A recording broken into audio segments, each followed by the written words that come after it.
এই গাইস দেখেন এই ভাইটা কি বলে।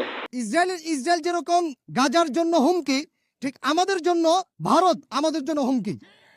মার্চ ফর গাজা বাংলাদেশের যে শরীর উদ্যানে ওই সবাই যখন ঐক্য হয়েছিল তখন সাংবাদিকদের কথায় তিনি কি বলছিল, এটাই আসলে সত্য কথা।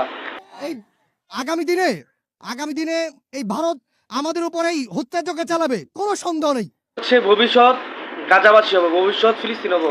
কারণ যে পর্যন্ত আমরা রুখে দাঁড়াতে না শিখবো, ইন্ডিয়ার চাপে চাপে আমরা বাবা পিঠা হয়ে যাবো, তখন ছিড়ামিরা খায়া লাগবো তখন।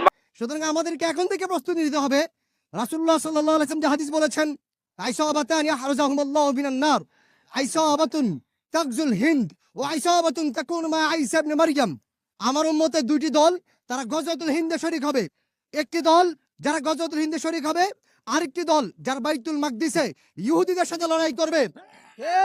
আমরা সেই যুদ্ধের জন্য প্রস্তুত আছি। বাংলাদেশ থাকবো না। এবার যে কথাগুলো বলছে প্রত্যেকটা কথা ঠিক বলছে, খালি শুনেন।